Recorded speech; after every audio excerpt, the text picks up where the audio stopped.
नोएडा के मारवा स्टूडियो के प्रांगण में 3 दिवसीय चल रहे 13वें global festival of journalism and ABCG Noida कार्यक्रम के आखिरी दिन के दूसरे सत्र में global excellence award in the field of journalism का शानदार आयोजन किया गया। दीप प्रज्वलन और गणेश वंदना के साथ कार्यक्रम की शुरुआत की गई।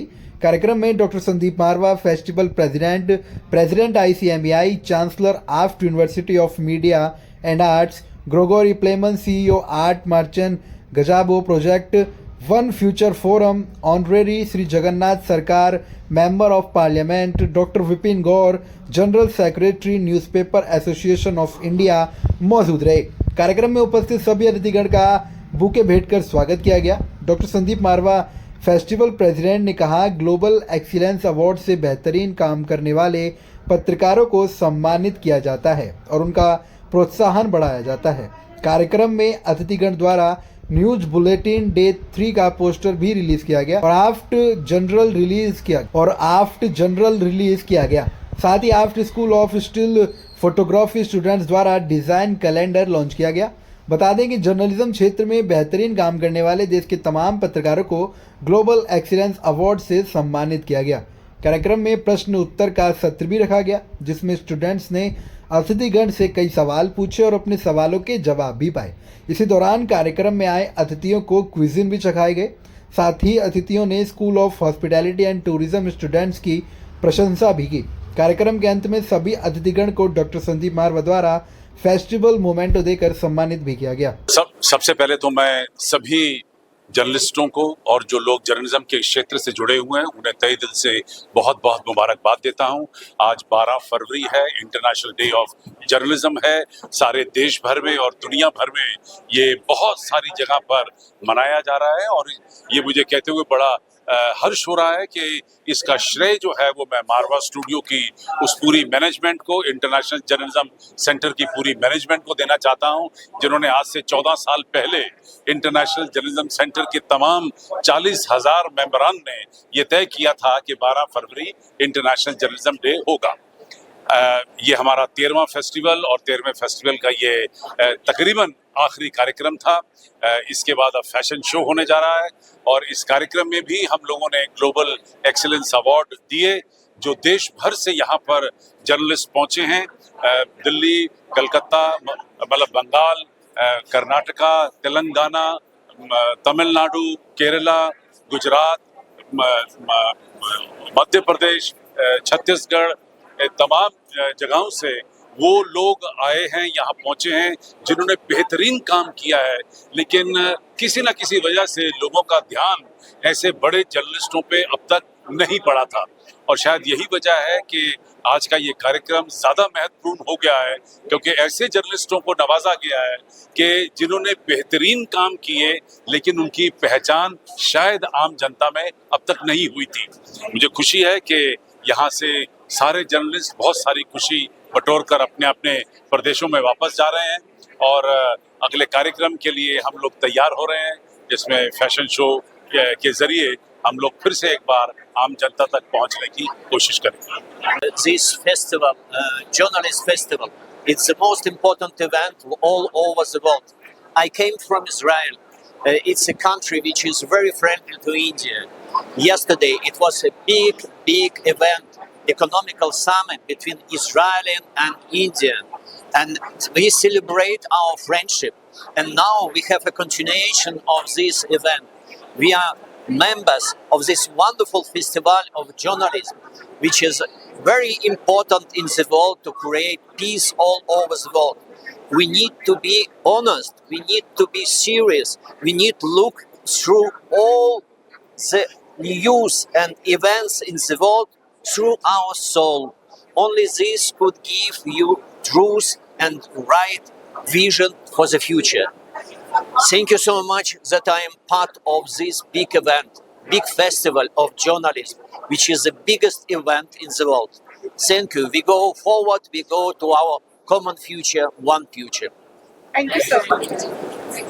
आज के कार्यक्रम में यही कहना चाहेंगे कि मारवा में जो जर्नलिज्म के बारे में स्टडी होती हमें मालूम नहीं था, लेकिन ये बहुत ज़रूरी है, कंपलसरी। और हकीकत क्या है, झूठ क्या है वो तभी मालूम पड़ता है जबकि आप एक सही रास्ते पे चल रहे हैं। और जैसे अभी सुनने में आया था कि भाई गलत अगर आदमी जो खबरें मिलती हैं या फेक खबर मिलती है तो अब साधारण आदमी को तो नहीं मालूम, हम भी उसमें कई बार गुस्सा कर जाते हैं और गाली देना शुरू करते हैं यार ऐसे। लेकिन जब मालूम पड़ता है कि ये फेक थी तो बड़ा दुख होता है कि एक अच्छे आदमी को हम बुरा कह रहे हैं और एक बुरे आदमी की हम हाथ उसको डाल रहे हैं। तो इन सब चीज़ों का ध्यान होना बहुत जरूरी है। सर, जिन लोगों को अवार्ड दिया गया है उनके लिए क्या कहना चाहेंगे? वो इस मुकाम पे पहुंचे हैं, उनके लिए क्या बोलना चाहेंगे? बहुत बड़ी बात है और अवार्ड तभी मिलता है जब कोई अच्छा कार्य किया जाता है। दो आदमी भागते हैं तो जो फर्स्ट आता है तो वही इसके काबिल होता है कि उसको अवार्ड दे। तो हर अगर को तो अवार्ड मिलना ना देना चाहिए और ना मिलता है तो उनकी मेहनत है। जैसे कि अभी एक वो सुनने में आशीष थे शायद, जिन्होंने बताया कि वो कौन सा उन्होंने पकड़ा था कैसे भी करके, तो उनकी मेहनत है। उन्होंने कैसे भी पुलिस वालों से मिलके या पत्रकारों से मिलके तो अवार्ड मिला सबको, ये उनका हक था, उनकी मेहनत थी, उनके पीछे उनका योगदान था। तो हमें खुशी हुई जितने भी अवार्डेड थे सभी को हम धन्यवाद करते हैं और मुबारकबाद। Thank you sir. हमें बहुत अच्छा लगा यहाँ पर आकर मारवाड़ स्टूडियो में, और हम खुश नसीब हैं कि हमें यहाँ पर दावत दी, इन्वाइट किया, और बहुत अच्छा लगा। जर्नलिस्ट जो पत्रकार हैं ये रेस्पेक्टेड पत्रकार हैं, जर्नलिस्ट हैं, हम उनको सलूट करते हैं और यही कहते हैं कि भाई जो भी काम है, जैसे उन्होंने कहा कि श्योर होना चाहिए एंड मतलब उसका ये पता करना चाहिए कि भाई है कि नहीं, असली है कि नहीं, नकली है कि जो भी है, तो उसमें अच्छा लगेगा, सबको लोगों को भी पता चलेगा। तो God bless you all and God bless you पत्रकार, journalist, thank you, God bless you. और एक चीज मैं कहना चाहूँगा, संदीप बारवा जी ने बहुत अच्छी बात कही कि वाकई हमारे हिंदुस्तान में पूरी आज़ादी है। तो जितने भी जर्नलिस्ट हैं उनसे मैं रिक्वेस्ट ये करूँगा कि देखो, किसी के लालच में आके या किसी के दबाव में आके अगर वो गलत सूचना देता है या गलत रिपोर्ट लिखता है तो वो गलत है। कंफर्म कर ये जो हमारा हिंदुस्तान है ना, हिंदुस्तान में जो गीता के एक बानी है, ये बानी के निर्भर होकर ही सब चलना चाहिए। क्यों?